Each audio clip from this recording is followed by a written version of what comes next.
Buenas tardes. Permítanme que como director del Instituto Cervantes les dé la bienvenida y agradezca su compañía en este acto en el que se va a presentar la edición de Campos de Castilla, que como una nueva propuesta editorial y gráfica de Pedro Tabernero constituye un homenaje más a los que está recibiendo Antonio Machado en este año en el que se cumplen 80 de su muerte.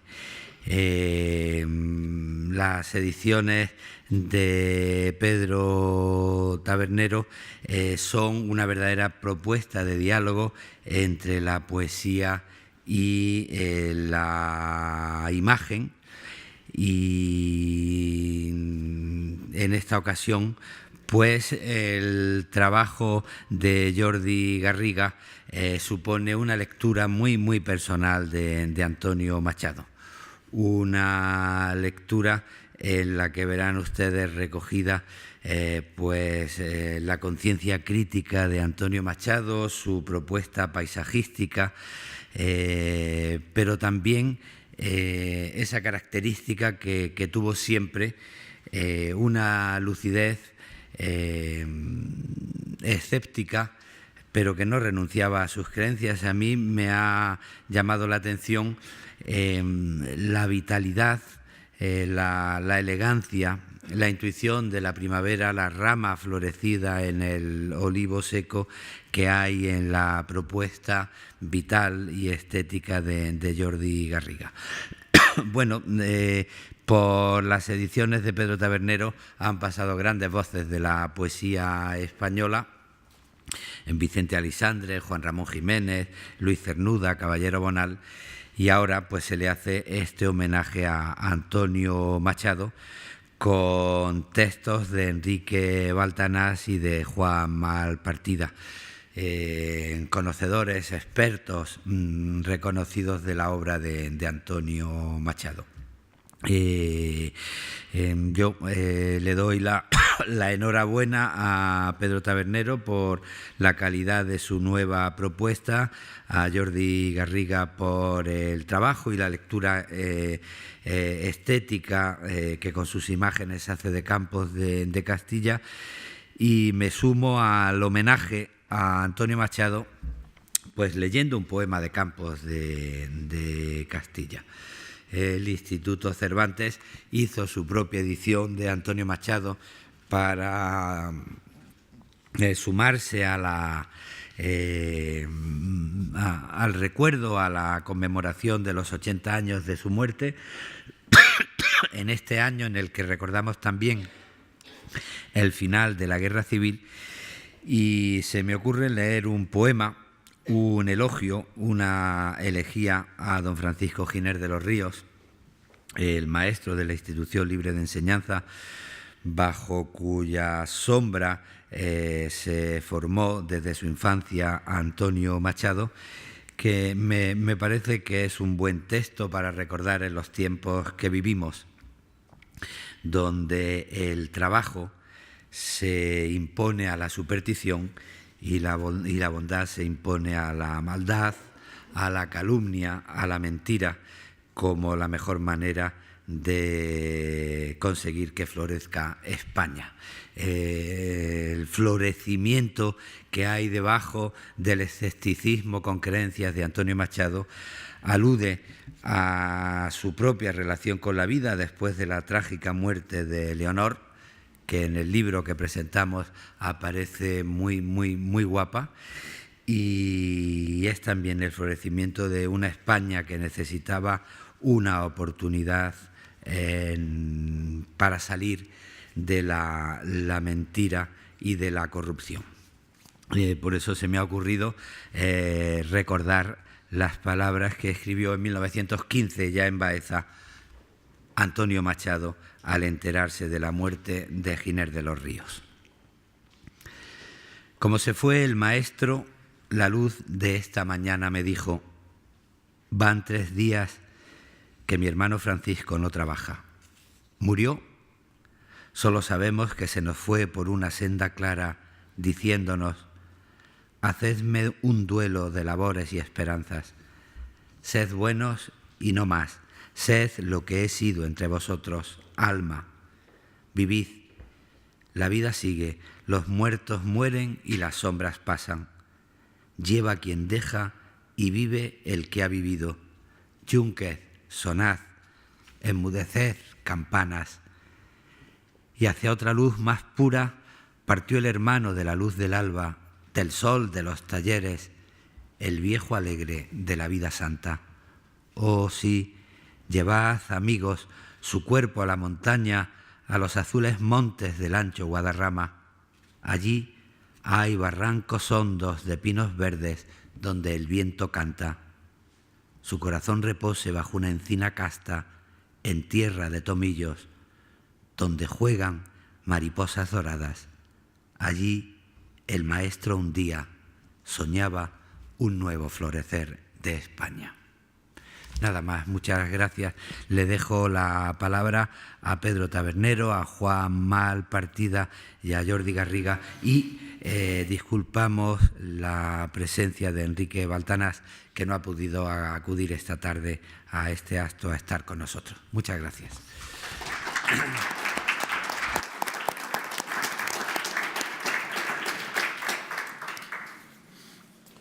Hola, buenas tardes. Muchas gracias ante todo a Luis García Montero como director del Instituto Cervantes, que nos deja este hueco para presentar el libro de Campo de Castilla con motivo del 80 aniversario del fallecimiento de nuestro poeta Antonio Machado, y en general toda la organización del Instituto Cervantes. Esta edición está concebida íntegramente desde el mundo de la imagen. Supone una importante aportación gráfica que transporta la obra a una dimensión visual hasta ahora inédita. Las pinturas de Jordi Garriga, aquí a mi derecha, las composiciones de su cuadro, le añaden una visión inusual a la vez que la hacen partícipe de una apasionante mezcla de artes. Es el 10º título de la colección Poetas y Ciudades, que estoy dirigiendo y haciendo como director gráfico desde hace unos 11 años.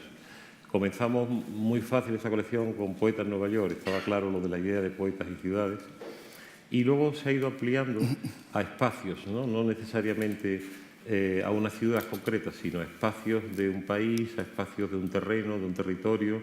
El caso, por ejemplo, Diario de un poeta recién casado, no deja de ser de un diario de viajes de Juan Ramón en su encuentro con Zenobia, que venía de Puerto Rico y que tuvimos el honor, digamos, de presentar en San Stephen, la iglesia donde se casaron, que conseguimos desacralizarla aquel día para presentar la obra.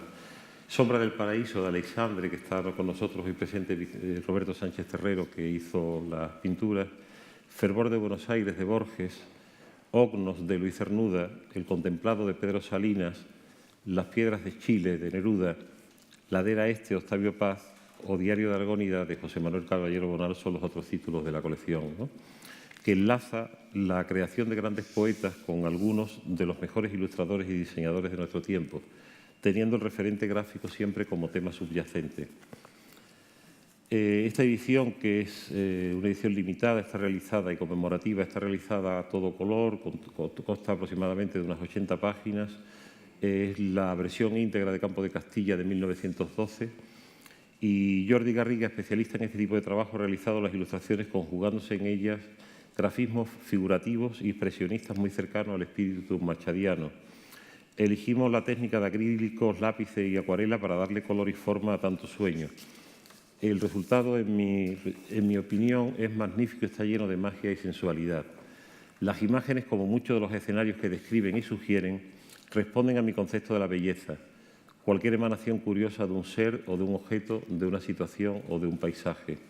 Entre todos hemos construido una obra fuera de las modas, algo misteriosa y secreta que indaga en el interior colectivo más profundo, en fragmentos de nuestra identidad, ecos poéticos que forman parte de nuestra sensibilidad. Creo que hemos expresado el sentido de lo moderno, no de lo actual, de ahí el equilibrio de la obra. Solo quería contar una anécdota, y es como nos conocimos Jordi y yo, que le daré la palabra. Y yo iba a presentar un libro sobre Cabo de Gata que habíamos hecho en Almería, y me quedé dando una vuelta por el centro aquella noche y bueno, vi una galería de arte, Arte 21 concretamente, en el centro, y entré, no había nadie en la galería, no había nadie tampoco atendiendo, estaba yo solo, había unos 200 cuadros y me gustaron 3, después de estar allí como una hora. Entonces salí, vi a unos chicos tomándose unas cervezas fuera y me dijeron, no, es que estamos aquí celebrando algo, bueno, simplemente cansados que hemos salido a tomar una cerveza. Y entonces salió Jordi y me dijo, yo llevo la galería. Y le dije, ¿me puede usted decir de quién son estos 3 cuadros? Y curiosamente, aunque había 20 o 30 pintores, me dijo, míos, ¿no? Esa noche, a las 3 de la mañana, conseguí que Jordi me vendiera los 3 cuadros, en plan de amiguete, después de varios cubatas para ir por el centro de Almería. Y 2 años más tarde, que hemos tardado en hacer la obra, la tienen ahora con ustedes. Pero me gustaría contarles esa anécdota porque no solo a veces de autores súper conocidos y famosos, que ya a veces uno también se cansa, ¿no?, de que sean tan divos y tal. He conocido a una persona sencilla y me apetecía mucho hacer con autores no especialmente conocidos, aunque Jordi tiene su plantel y ha trabajado, lleva desde 1992 instalado en Almería, aunque él es de Sabadell, pero me apetecía también la idea de un cierto anonimato, ¿no?, en las personas que han trabajado conmigo. Sobre todo después de una experiencia que tuve de trabajar con gente en Bangui, en la República Centroafricana, con cuadros hechos con alas de mariposas y con autores indios para hacer las ganjifas, ¿no?, unas colecciones de naipes, que en India se llama ganjifa. Y esa idea de no ir necesariamente al divo y a las personas muy altas, muy top, pues me apetecía también trabajar con gente más cercana, ¿no? Y yo creo que es el comienzo. De hecho, mi próximo libro va a estar dedicado a narcocorridos y a esbotos hechos con un pintor de la calle en México, y era la idea de hacer el libro híbrido, ¿no?, entre esa técnica de esboto que normalmente no es narrativa, es decir, toda la narración transcurre en un cuadro, hacerla en una sucesión dinámica de pinturas, ¿no? Y esa sucesión lo que cuenta son las historias de los narcocorridos, que la misma vez que conocí al pintor, ¿no?, en Oaxaca, en el mercado de Tepito de México, compré una serie de discos pirata de narcocorridos y me gustaron la idea de mezclar cómo el narcotraficante da las gracias a la Virgen de Guadalupe o al Señor de que no lo hayan detenido o bien de que han matado a la policía, etc. Me parece una idea curiosa. Y esa técnica de libro híbrido, que es donde yo creo que me sitúo, será el que pronto saldrá a la luz, ¿no? Quería leerle una palabra de Enrique Baltanás, que hoy está ausente por enfermedad, y dice, tal como ha quedado, Campos de Castilla es un conjunto heterogéneo, polimórfico y en no menor medida polifónico. En efecto, en el material poético de esta etapa, 1907-1917, nos encontramos con que hay un ciclo paisajístico soriano y otro andaluz, un ciclo de poemas dedicado a Leonor, Señor, ya me arrancaste lo que yo más quería. Está la leyenda romanceada de la tierra de Álvar González, la autónoma sección Elogios, los proverbios y cantares. Los poemas castellanos de Machado, que más propiamente habría que llamar sorianos, son de 2 tipos. En unos predomina el sentimiento, la emoción, bien surgida espontáneamente de la contemplación de la naturaleza, bien porque el paisaje está asociado a una vivencia personal. Otros, en cambio, parten de una idea previa y solo intentan, en realidad, desarrollar esa idea preconcebida. Juan Malpartida acogió desde el principio la idea de un modo magnífico, no solo apoyándola, sino con un entusiasmo único, hizo el texto enseguida. Y como sé que Juan, que intervendrá al final, va a improvisar un poco, yo no me resisto a que conozcan por lo menos las líneas de su trabajo, que está en el libro, muy breves, ¿no? Él habla de que Machado, poeta, pensador, pedagogo, hombre con voluntad política, republicano que no ignoraba las injusticias que también se cometen en la democracia, pero uno de los pocos demócratas convencidos de su tiempo. Fue un espíritu liberal que se opuso a una visión economicista, el marxismo, de la historia y de la sociedad. Tras el golpe de Estado del 36 que desembocó en una guerra civil, Antonio Machado no dudó en ponerse del lado de la legitimidad de la República. El poeta sevillano, cantor de los campos y pueblos de Castilla, nacido al final de la Primera República, iba a morir con la muerte de la Segunda República. Enfermo y triste y ligero de equipaje, haciendo a pie el camino del exilio. Pasada la frontera en un pequeño pueblo de la costa mediterránea de Francia, mira hacia arriba y apunta en un papel una línea. Ve por un instante los días azules y el sol. Y el sol de su infancia, perdón. El niño viene a recoger al hombre viejo y exiliado de la historia y ambos se encuentran sin verse en una sola línea imperecedera. Espero no haberle quitado ningún contenido porque Juan tiene mucho más que contaros que ese breve texto que yo quería representar. Gracias a todos. Yo me gustaría, ya he presentado a Jordi que intervenga. Hay unas diapositivas de su trabajo que creo que pueden ayudarle, pero bueno, Jordi, como decía, nace en Sabadell, lleva desde el 92 trabajando en Almería, está a cargo de la Galería Arte 21, es muy conocido, trabaja normalmente realizando exposiciones y con distintas instituciones locales, pero también tiene formación de diseño, de imprenta, de serigrafía, ¿verdad?, de artes gráficas en general, que le dan siempre una visión más amplia a lo que es solamente la idea del artista, ¿no? Entonces, Jordi, comenta tus impresiones sobre el libro, ¿no? ¿Qué es lo que te ha parecido? Y yo muestro unas imágenes. Vale. Pues Pedro lo que me propuso perdón, es que tuviera como una visión muy personal, pero que no fuera como literal de Campos de Castilla, sino que fuera como lo que me sugiriera a mí. Entonces, lo que hicimos fue viajar a Soria y ver un poco el paisaje de Soria, aunque esté exactamente no Soria, estos son los Filabres de Almería, pero que visitar los sitios y luego, después de leer un poco a conciencia el texto, buscar de qué forma podíamos vincularlo. Como el texto de Machado, hay una parte, como decía él, que es muy de paisaje, pero luego hay partes que son más simbólicas, por ejemplo, cuando habla del barco sin gobernalle o de mi bufón. Entonces, otras pidieron como ser ilustraciones más literales, ¿no? Y por otro lado, también me fascinaba la historia de un hombre maduro, enamorado de una chica muy joven, y entonces me gustó mucho revivir a Leonor, volverla a la vida, ponerle colores y ponerle colores a él, ¿no? A San Saturio, al río Duero y todo esto. A ver. Esto de aquí es una ilustración de la tierra de Álvaro González, cuando los dos hermanos, después de cometer el crimen, se vuelven y evitan el camino del bosque porque tienen miedo que venga el espíritu de su padre, que es como una... Vamos, dentro de todo este poemario es como una... Vamos, es otro lenguaje. Esto es una acuarela en azules.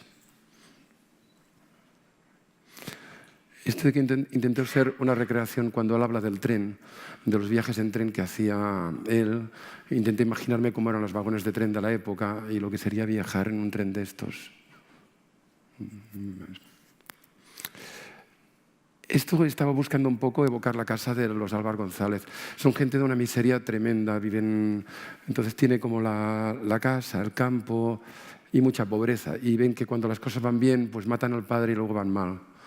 Luego en el libro me parece que hay alguna ilustración de la casa más depauperada. Bueno, aquí de hecho tiene las ventanas rotas, ya está entrando en la miseria. Bueno, esto es una ilustración, no me recuerdo bien de qué poema, pero sale el tema de la primavera, que sé que no es una cosa muy literal. ¿No puedes poner otra? Esto de aquí es una evocación al paisaje de Soria también. Esto es un óleo sobre papel, es otro lenguaje pictórico también. Esto de aquí es el río Duero. ¿El río Duero? Sí, ¿no? El río Duero de noche en Soria.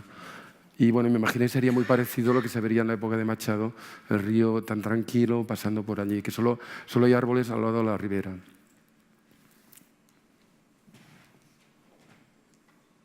Creo que es toda. Hicimos una selección breve para, pues sobre todo, ayudar a Jordi a pues ya se que era un poco tímido para contar, cosa que no es verdad, pero bueno, hoy es su estreno. Bueno, pues más o menos, si queréis hacer alguna pregunta sobre la técnica o algo, pues... Nada, yo también quería contaros que él se ha tomado cada dibujo como si fuera un cuadro, cosa que a veces no es mi intención concretamente, pero hemos tardado en producir la obra, entre otros trabajos, unos 2 años, ¿no? Y han ido saliendo cada 2 semanas, hacía algo, ¿sabes? Y poco a poco. Y él mismo ha ido evolucionando técnicas con colores que se ha comprado nuevo, que me contaba. No sé si quieres contar algo sobre esos colores, ¿no?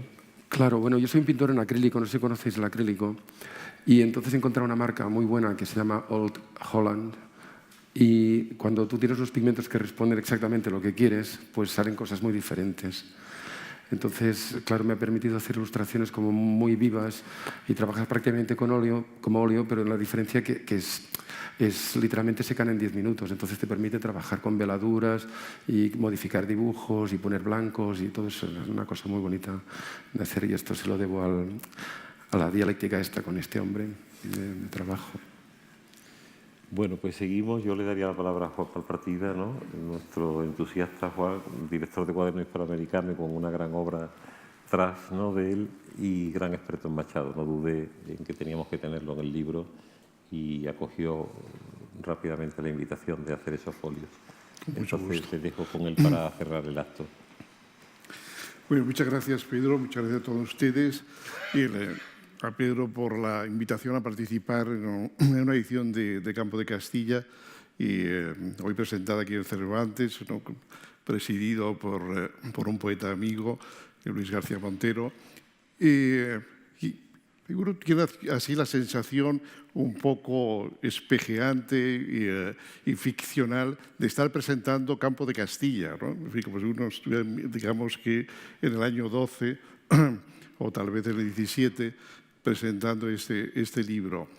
Es un libro de Machado. Machado, todos ustedes saben que probablemente fue el hombre más controvertido consigo mismo en relación a su obra, a su proyecto literario, ¿no?, a su relación con el sentido de la poesía, lo que debía ser el poema y qué significaba eso dentro del ser humano y de la historia en el sentido social del término. No en lo que tendría que ser o lo que había sido, sino lo que significaba para los hombres con los que se convivía, en definitiva, la gente que tenía que leer esos poemas.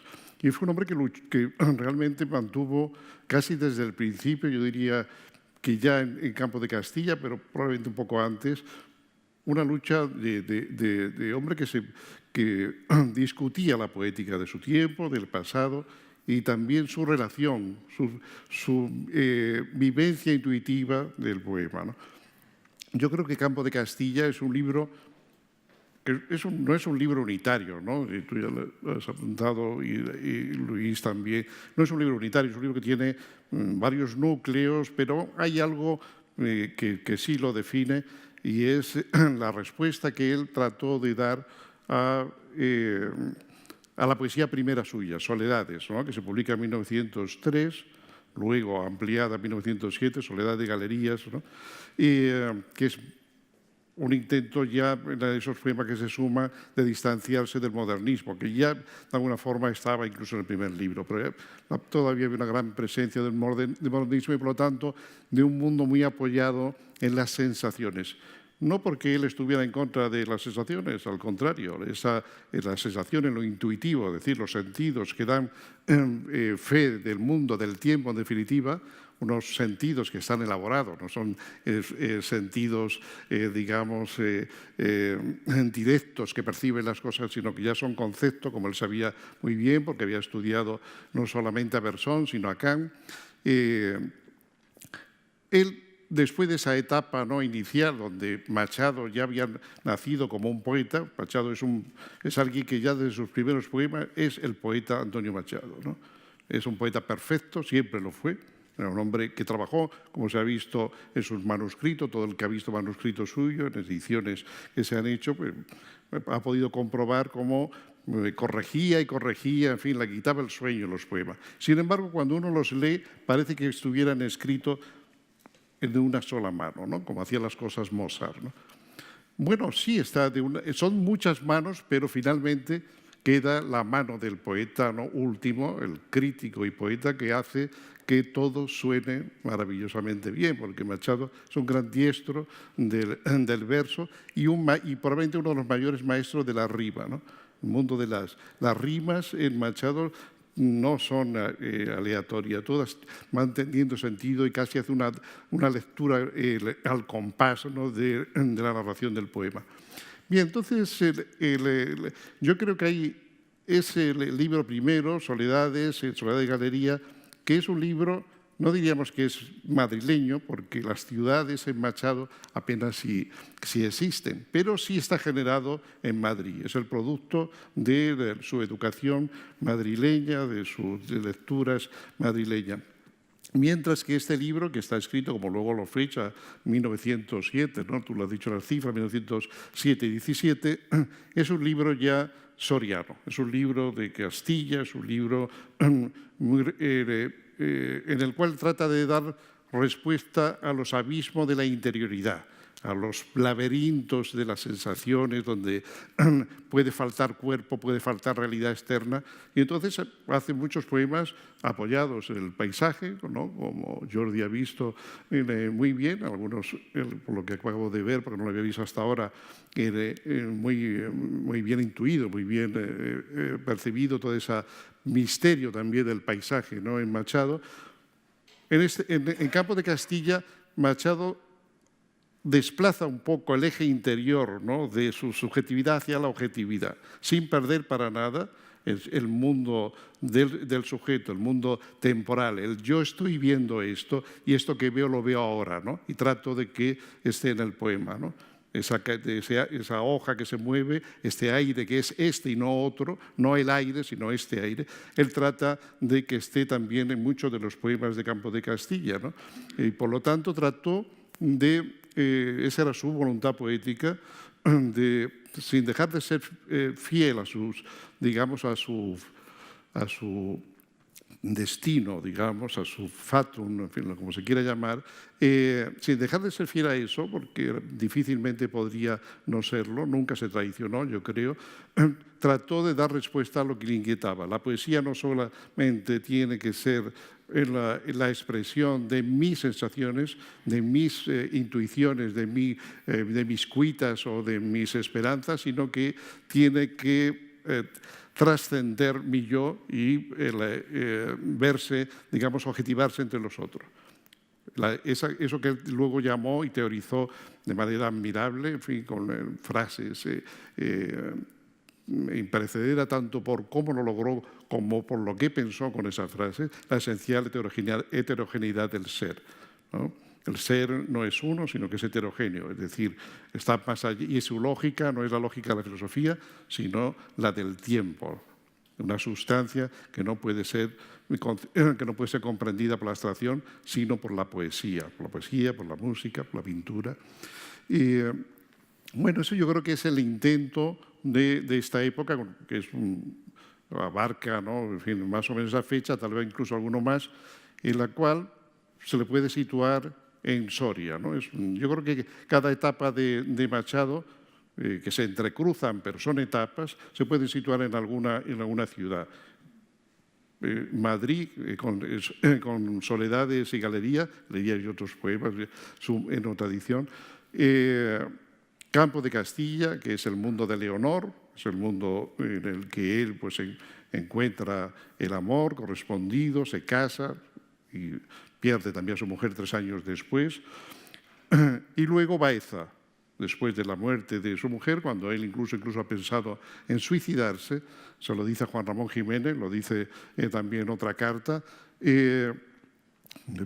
pensaba pegarme un tiro, dice, ¿no? Y a Juan Ramón también se lo cuenta, incluso su madre va a vivir con él durante un tiempo a Baeza para poder ayudarlo, y ahí sufre una gran crisis poética y trata de dar respuesta filosófica a lo que le ocurre, ¿no?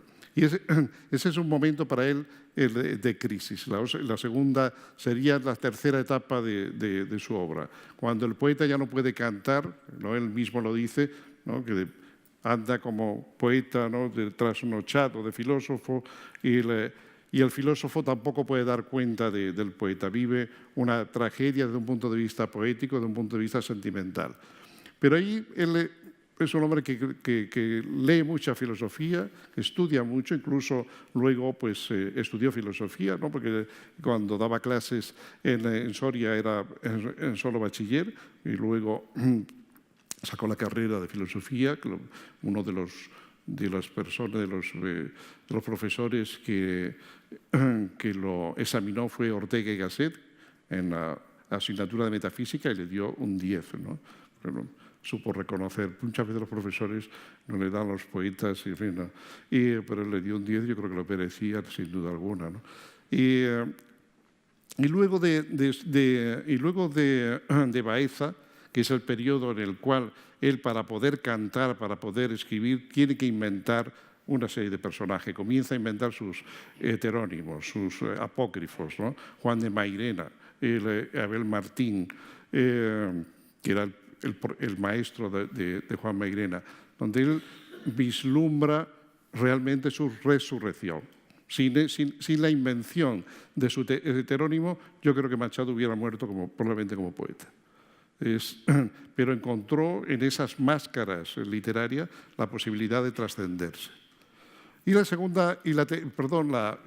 cuarta etapa es la de Segovia, alternada con Madrid, pero Segovia, que es desde 1919 hasta 1932. Y ya publica nuevas canciones en 1924, creo que es el mismo año que conoce a Pilar de Valderrama, que como ustedes saben es la famosa Guiomar de su obra, y escribe varios de los poemas amorosos mejores de su libro, los poemas a Guiomar, ¿no? Junto con algunos de los que escribió desde Valencia, cuando ya todo era imposible, la vida, el amor y para él incluso la historia, ¿no? Todo se estaba perdiendo. Y escribe ese soneto, ¿no?, de Mar a Mar, ¿no?, que es uno de los sonetos más bellos de Antonio Machado y uno de los más bellos de la poesía amorosa probablemente de aquella época. Bueno, esa sería ya la cuarta etapa, la etapa de Segovia, que está vinculada a sus heterónimos, también otros poemas que escribe el propio Machado, pero que ya están de alguna forma informados por esas nuevas voces, esas nuevas máscaras, y que desemboca en un libro maravilloso, un libro que en todos los colegios debería leerse, no sentado, de pie, que es Juan de Mairena, que se publica en 1936, la fecha fatídica, y cuyo segundo volumen ya se recogido ya por editores, se publica posteriormente después ya de la guerra. Pero el volumen esencial de Juan de Mairena es del 36. Y que son prosa que ya había ido publicando desde hacía algunos años y en la que se plantea los problemas más sustanciales de su tiempo en relación no solamente a la poesía, sino a nuestra vivencia del tiempo, cómo nos vivimos, cómo podemos vivirlo y pensarlo, cómo podemos dar cuenta de este mundo y cómo podemos vivir y sentir de una manera integral, ¿no?, que diría él, integral, aquello que no abstrae y se pierde, sino que hace que lo que estamos pensando esté vivo también nosotros, ¿no? Entonces, este bello libro, donde yo acabo de ver, ¿no?, las ilustraciones, estaba mirándolo mientras hablaba a mis compañeros, veo, ¿no?, que mucha también de tus, no diré ilustraciones, sino diálogo, ¿no?, con este texto de Machado, hay este acento del tiempo, ¿no? Yo creo que con Machado, más allá de sus contradicciones, de su momento más alto, más bajo, que los hay también en Campo de Castilla, yo creo que trató y lo consiguió de manera genial en muchos momentos de darnos el sentido más alto de la vida a través de la expresión poética.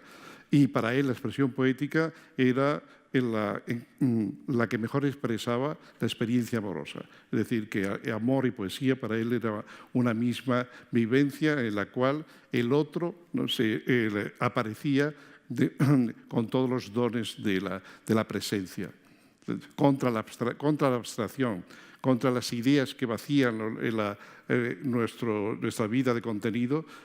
Antonio Machado pensó en el amor como integrador y en la poesía como testimonio de la complejidad de la vida y del ser humano. Yo creo que es lo que les puedo decir hoy sobre Antonio Machado para celebrar la salida de esta edición, de esta bellísima edición de Campo de Castilla, que agradezco naturalmente a Pedro Tabernero. Muchas gracias. Gracias.